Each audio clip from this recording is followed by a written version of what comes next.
grande édition du journal.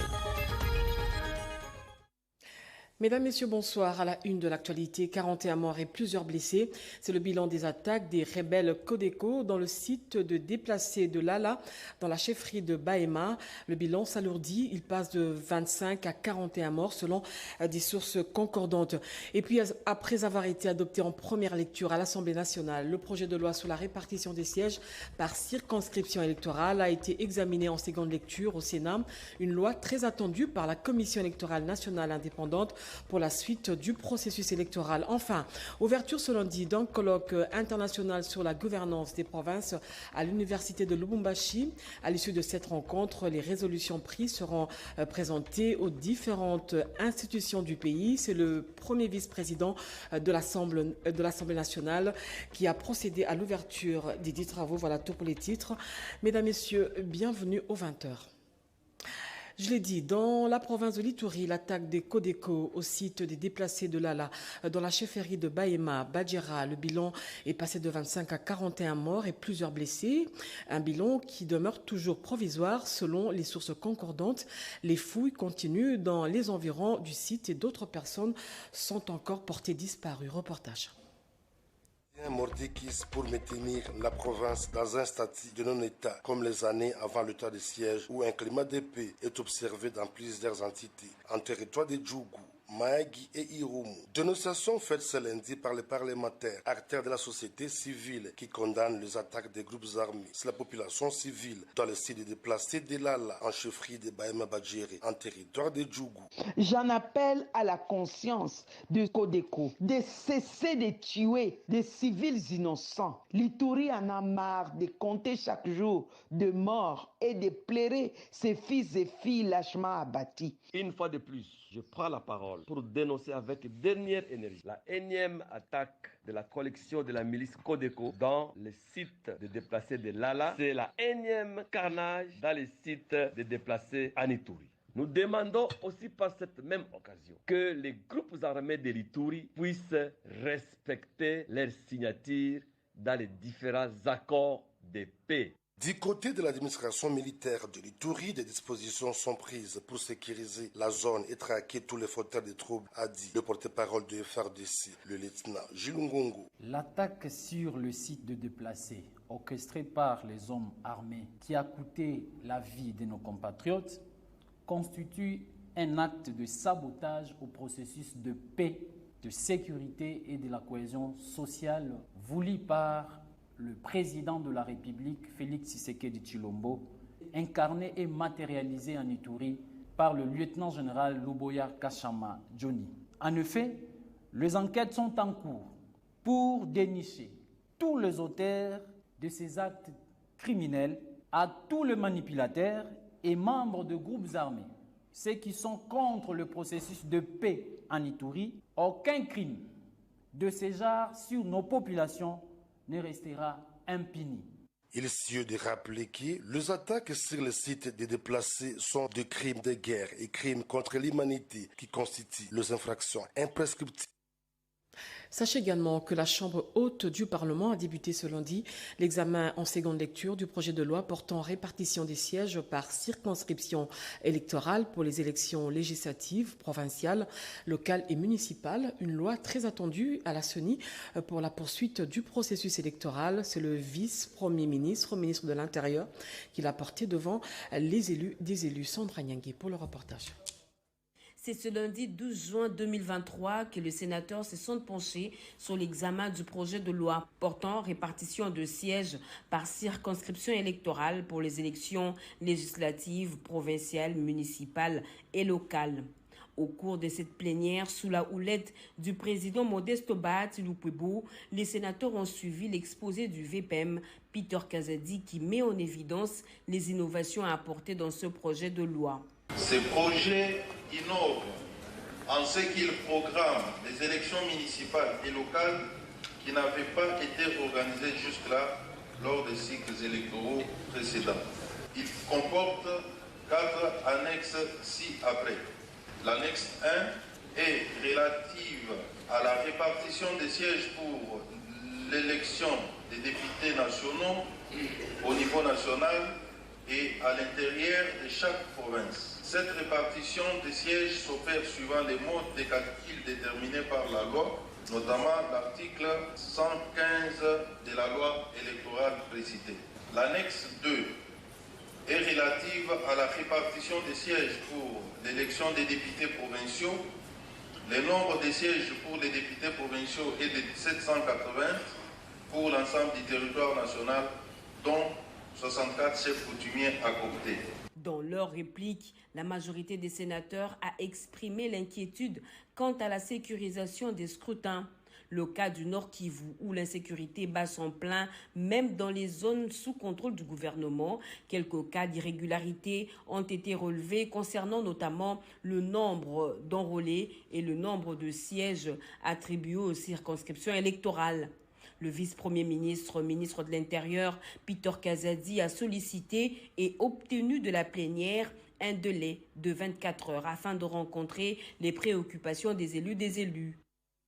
Et puis cette ordonnance présidentielle numéro 23/073 du 9 juin 2023 portant nomination d'un coordonnateur du Conseil national de la couverture santé universelle en République démocratique du Congo. Le président de la République, vu la nécessité et l'urgence, le Conseil des ministres entendu ordonne article 1 et nommé coordonnateur du Conseil national de la couverture santé universelle en République démocratique du Congo, Monsieur Bongani Kabila Polydor. Article 2 sont abrogées toutes les dispositions antérieures contraires à la présente ordonnance. Article 3, le Premier ministre et le directeur de cabinet du président de la République sont chacun, en ce qui les concerne, chargés de l'exécution de la présente ordonnance qui sort ses effets à la date de sa signature faite à Kinshasa le 9 juin 2023. Félix-Antoine Tshisekedi Tshilombo, Jean-Michel Samaloukonde, Premier ministre, pour copie certifiée conforme à l'original, le cabinet du président de la République, Guilanyembo Bouizaï, directeur de cabinet. La mission explorateur du Forum des commissions électorales de la SADC séjourne en RDC. Elle est conduite par le président de la commission électorale de Malawi. Justin Chifondo a voulu se rassurer de l'organisation des élections de décembre 2023. Ce lundi, cette délégation s'est entretenue avec Denis Kadima, président de la CENI Samba. Chires Tofunje pour le reportage. Par le président de la commission électorale du Malawi, Justice Chifundu Kachale, la mission exploratoire du Forum des commissions électorales de la SADC a conféré avec le président de la commission électorale nationale indépendante, Denis Kadima Kazadi, ce lundi 12 juin 2023. Au cœur de leurs échanges, l'évolution du processus électoral en cours en République démocratique du Congo. À ces échanges prennent également part Idi Manaralinga, vice-président, ainsi que les autres membres du bureau de la CENI. Notre regroupement met ensemble l'organe ou le conseil pour l'organisation des élections dans les pays de la SADC. Et l'une des parties de nos missions est que nous pouvons nous supporter ou nous soutenir mutuellement lorsque nous organisons des élections dans nos différents pays.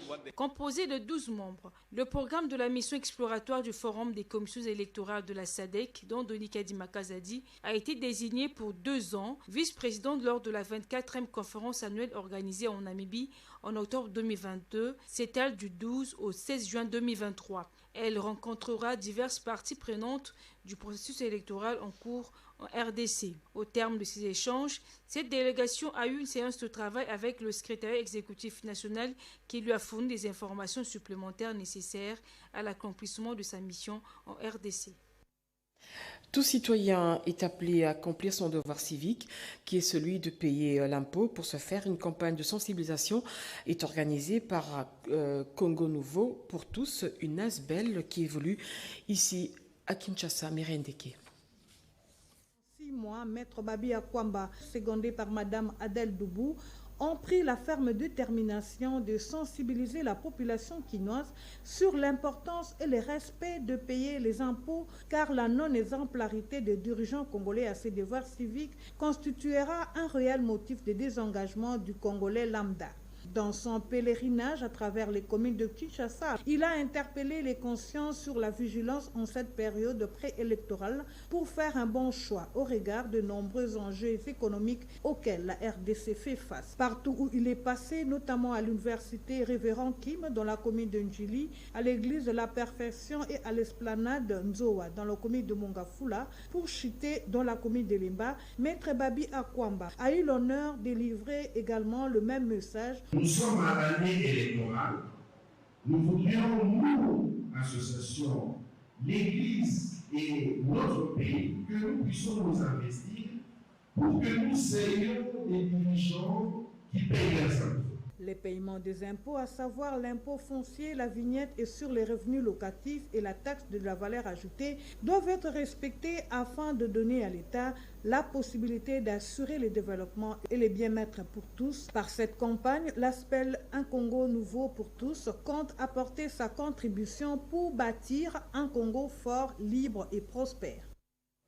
Sachez aussi que le premier vice-président de la Chambre basse du Parlement a procédé à l'ouverture des travaux du colloque international sur la gouvernance des provinces en RDC, à l'issue duquel des résolutions vont être formulées à l'endroit du gouvernement de la République. Les orateurs sont venus de différentes provinces pour assister à ce grand rendez-vous. André Mbata, vice-président de l'Assemblée nationale, a procédé à l'ouverture des 10 travaux. Robert Ndeye-Chisense, notre envoyé spécial depuis la ville de Lubumbashi. Colloque de 2 jours dont les travaux ont été lancés ce lundi 12 juin 2023 dans la ville de Lubumbashi réunit plus d'une vingtaine de professeurs, des chercheurs, des députés nationaux et sénateurs, ministres et personnalités politiques venus des 4 coins de la planète pour discuter sur la problématique de la gouvernance des provinces en République démocratique du Congo. Cette rencontre scientifique de haut niveau connaît la participation du premier vice-président de l'Assemblée nationale, le professeur André Mbata Betukume Soumangu, et de la directrice adjointe du cabinet du chef de l'État, Félix-Antoine Tshisekedi Tshilombo, Madame Nicole Ntumba-Bwacha. Organisé par l'Université de Lubumbashi, ce colloque international comprend 6 panels: sécurité, ethnicité et cohabitation entre communautés, le rapport entre le pouvoir central et les provinces, la géopolitique, démembrement et frontières. À l'ouverture des travaux, le recteur de l'Université de Lubumbashi, Gilbert Kishiba, a dit qu'il est temps de tout mettre en œuvre pour éviter les crises à répétition entre l'exécutif provincial et l'organe législatif. Le premier vice-président de l'Assemblée nationale, le professeur André Mbata Betukume Soumangu, a ouvert la balle des conférences en développant le thème sur la forme de l'État, défi du développement des provinces et des entités territoriales décentralisées en République démocratique du Congo, partant de la Constitution du 18 février 2006. On ne peut pas développer la RDC sans partir des provinces. Il nous faut réinventer l'espoir. Il faut réinventer l'avenir. Nous avons foi dans ce Congo-là émergent. Nous avons foi dans ce Congo-là fort et prospère au continent africain. Madame Nicole Ntumba-Bwacha, professeure de la faculté de droit de l'Université de Kinshasa, s'est apaisantie sur la sociologie et l'anthropologie dans la gouvernance des provinces. Elle a été rejointe par le ministre Julien Paluku, RDC, regard sur les crises politiques récurrentes dans les provinces de 2006 à nos jours. Il a démontré, preuve à l'appui, les causes des tensions et conflits générateurs d'une instabilité institutionnelle chronique. Le professeur Evariste Bochab, sénateur, lui a parlé de HERT, de la décentralisation dans les rapports entre le pouvoir central et les institutions provinciales en République démocratique du Congo. Plusieurs interventions ont été suivies ce lundi 12 juin 2023 à l'ouverture des travaux. Tous reconnaissent qu'il y a des choses à revoir. Ces colloques se terminent ce mardi 13 juin 2023 à l'Université de Lubumbashi. Et bon séjour à Lubumbashi, Robert Ndeye-Chisense. Et puis le Premier ministre se dit satisfait des travaux de construction des infrastructures de base dans la province du Haut-Katanga. Jean-Michel Samalukonde, à la tête d'une forte délégation, a résolu de se rendre à Kasenga par voie routière pour s'enquérir de l'état de la route nationale numéro 5. Pati Tondouangou, bienvenue Lusala pour le reportage. Donner un coup de pouce et évaluer les travaux des infrastructures réalisées dans le cadre du projet phare du chef de l'État qui vise le développement local des 55 territoires de la République démocratique du Congo, c'est le leitmotiv de la présence du Premier ministre Jean-Michel Samalukonde Kyenge dans la province du Haut-Katanga. Arrivé à Kasenga dans la soirée de dimanche 11 juin 2023, Jean-Michel Samalukonde Kienge a fait l'objet d'un accueil chaleureux de la part de la population qui n'a pas tari d'éloge à l'égard de son bienfaiteur, le président de la République et du chef de l'exécutif national. Sur un chipoy, Jean-Michel Samalukonde Kienge s'est vu honoré par cette population qui a reçu pour la première fois sur ses terres le Premier ministre. Occasion pour elle de remercier le chef de l'État, Félix-Antoine Tshisekedi Tshilombo, pour le choix porté sur ses dignes fils de Kasenga. À l'esplanade de l'école primaire Mano, où une foule immense était au rendez-vous, le chef du gouvernement a rendu hommage au chef de l'État pour sa vision de la mise en œuvre de ces projets de développement qui doit partir de la base avant de témoigner sa gratitude envers la population qui l'a accueilli avec enthousiasme.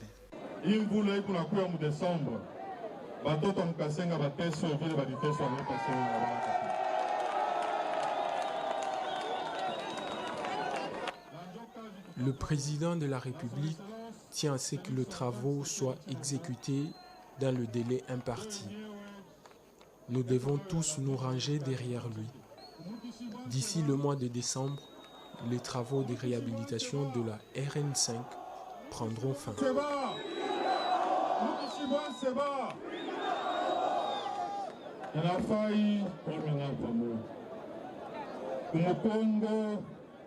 Il y a son Excellence Félix-Antoine Tshisekedi Tshilombo. Raison pour laquelle je suis venu avec le ministre des Infrastructures.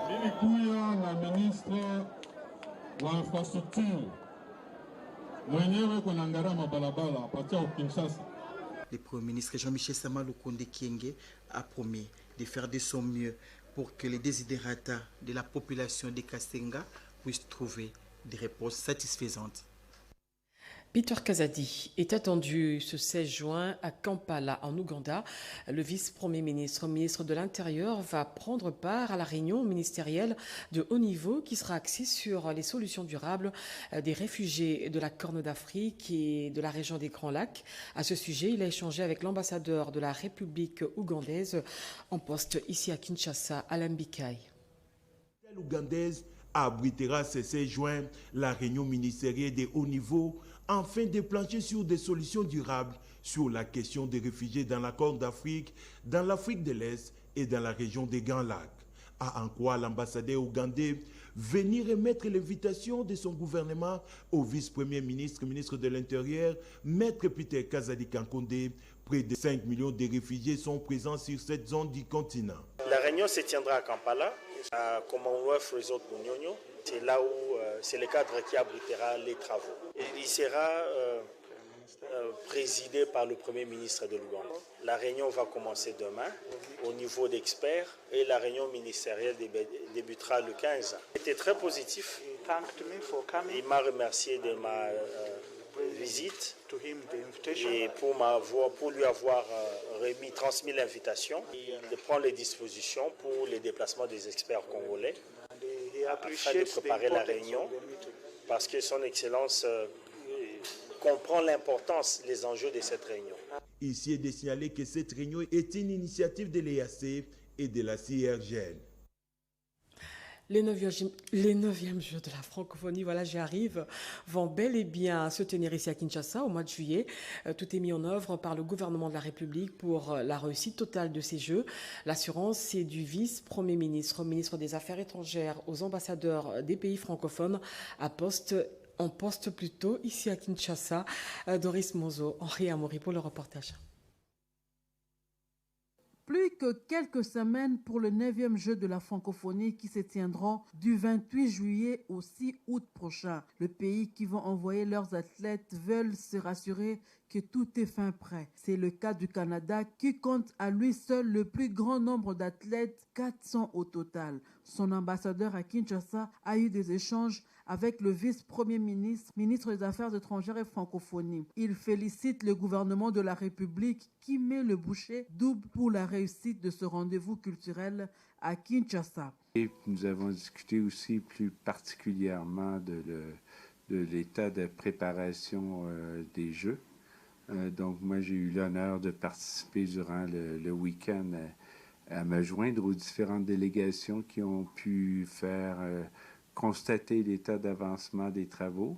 On a pu voir donc vraiment il y avait des efforts considérables qui étaient mis pour faire avancer des travaux, une grande intensité de main-d'œuvre qui était sur les différents chantiers.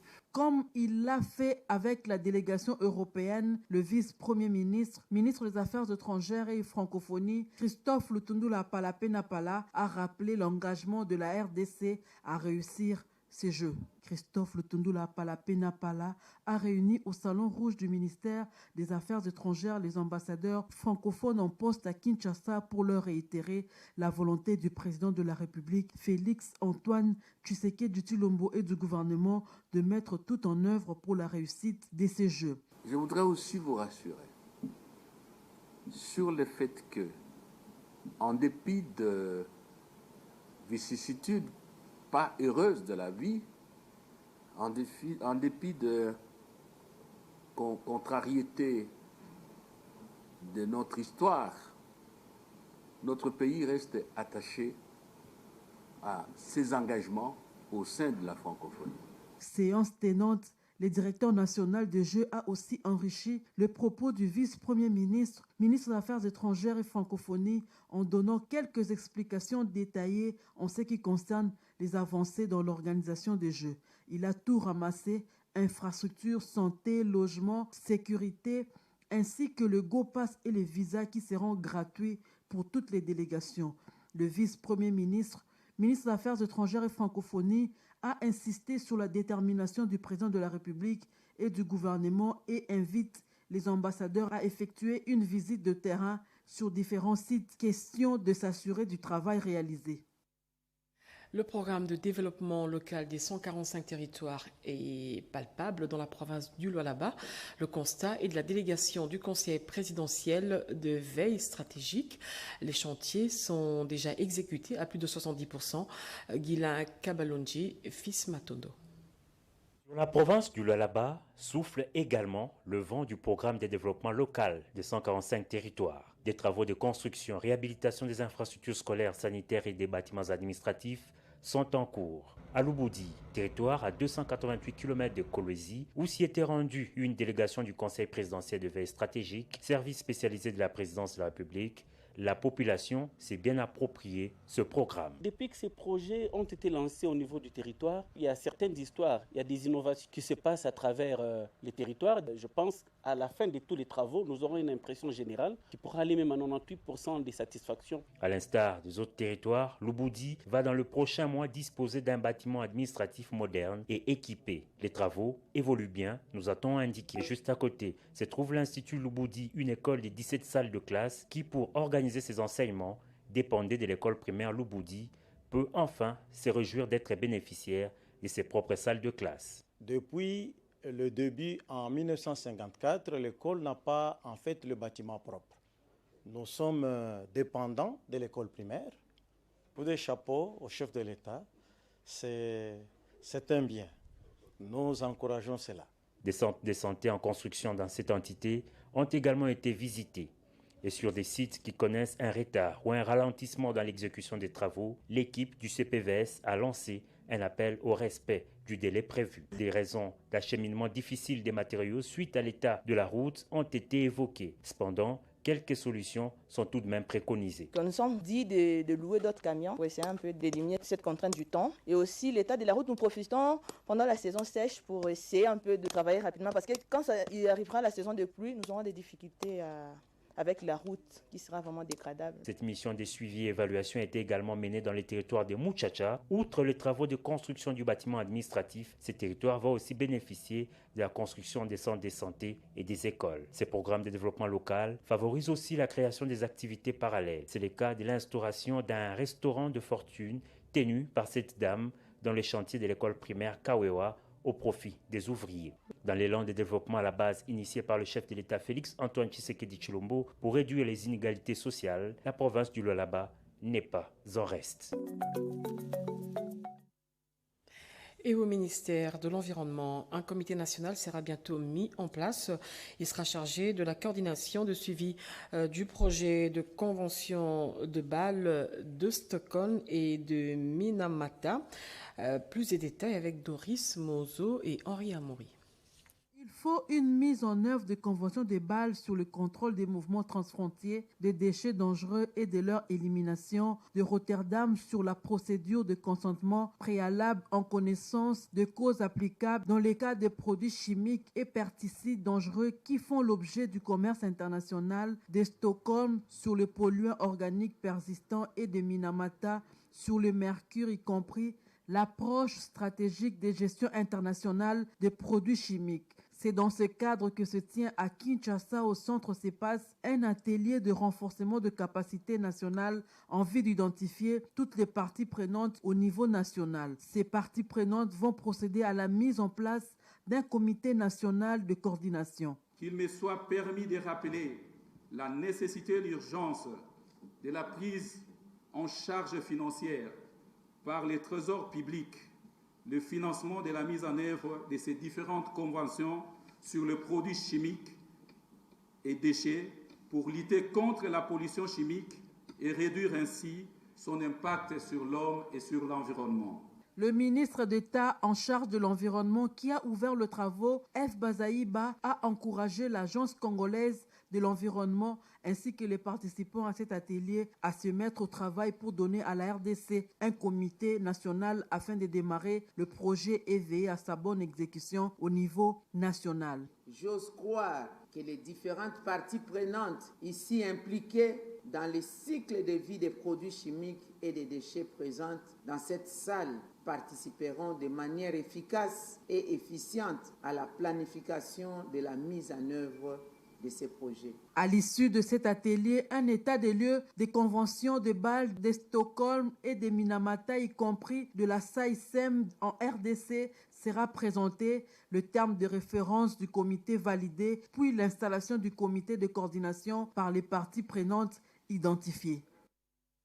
Organisé par le Conseil permanent de la comptabilité, le séminaire sur la gestion et l'administration des entreprises, instruments et bonne gouvernance vise à améliorer les performances des entreprises. C'est le secrétaire général William Bouyamba qui a procédé à l'ouverture de ces travaux. Dada Chabani.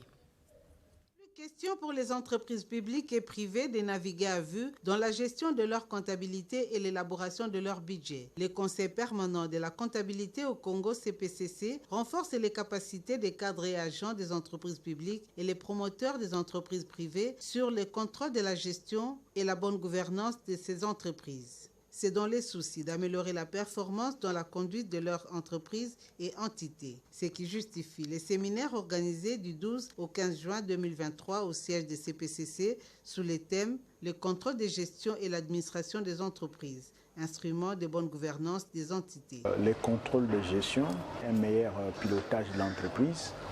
Alors aujourd'hui, nous avons insisté sur les liens qui existent entre les contrôles de gestion, les contrôles internes et la mesure des performances. Parce qu'avec les contrôles de gestion, on définit les indicateurs qui permettent aux gestionnaires de pouvoir redresser la tendance de la performance de l'entreprise. Et la journée de demain, nous allons polariser notre attention sur la comptabilité, les calculs de coûts dans l'entreprise et comment mesurer les performances à travers les budgets. La maîtrise de ces indicateurs va apporter une valeur ajoutée aux entreprises bénéficiaires de cette formation. Construction du poste électrique de Kinsuka, le ministre des Hydrocarbures se dit satisfait de l'évolution des travaux exécutés à plus de 70%. Marie Kalong était dans la suite. Regardez. Le ministre des Ressources hydrauliques et électricité, Olivier Mounze Moukaleng, a mis à profit la journée du samedi 10 juin pour superviser les travaux exécutés dans les différents chantiers de la ville de Kinshasa. Le point de départ est le poste 220 kV de Kinsuka. Ici, ce poste est déjà sous tension. Les travaux de construction sont exécutés à 99%. Il reste encore quelques derniers ajustements pour le rendre opérationnel. Le ministre Mounzek, accompagné, le directeur général intérimaire de la SNEL SA, s'en est rendu compte. Les travaux, comme vous le constatez, ont fort avancé. Nous sommes quasiment à la fin des travaux. Les travaux du poste en question sont réalisés à 99%. Olivier Mwende-Moukaleng a dit l'importance de ce poste dans le secteur énergétique qui consiste entre autres à réceptionner l'énergie de Zongo 1 et 2 pour alimenter Kinshasa. Aussitôt terminé, le patron de l'énergie s'est rendu à l'usine de traitement d'eau potable de Ozone où se déroulent les travaux de construction de la deuxième phase. Il était accompagné du directeur général de la Régie des eaux SA. Ce chantier a l'avantage que les travaux communs ont été élaborés dans le premier module, a dit le ministre Mwende. Il n'y a pas eu d'arrêt. Dès la fin du premier module, les travaux du second module ont débuté. Vous pouvez le voir derrière nous, ils sont déjà très avancés. En 5 mois, ils ont pu déjà réaliser un bon nombre de travaux de génie civil. Le directeur général de la Régie des eaux SA a précisé que les travaux qui visent l'amélioration du réseau de distribution sont en cours d'exécution. À noter que le deuxième module de l'usine d'Ozone va renforcer la desserte en eau potable dans la partie ouest de la ville de Kinshasa et alléger la charge de l'usine de Njili qui va s'occuper essentiellement de la partie est de Kinshasa. Enfin, les femmes du Kanlouka ont été sensibilisées à une autoprise en charge. Devant elles, Acacia Badumbola, un des cadres du parti présidentiel et présidente de la fondation qui porte son nom, a appelé ses compatriotes à dénoncer les discours politiciennes qui créent la division. Richard Kalala pour le commentaire. Bâtir sa maison, elle peut également construire une nation. Tel a été le noyau du message qu'a transmis aux femmes de Kanlouka dans la commune de Ngalima, Acacia Bandoubola Bongo, cadre de l'UDPS.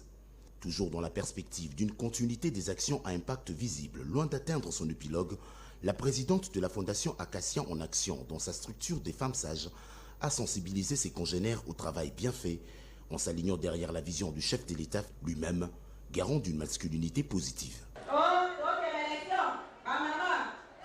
Nous sommes les mamans du Kanlouka, nous nous alignons derrière le chef de l'État, Félix-Antoine Tshisekedi Tshilombo.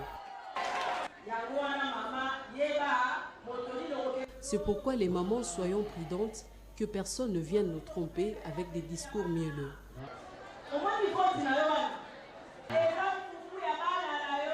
Ayant planté les décors de son message, Acacia Bandumbola a par la suite exhorté les femmes des Kanlouka à ne céder sous aucune forme de chantage ou toute autre manipulation politicienne, car le Congo de demain se construit aujourd'hui.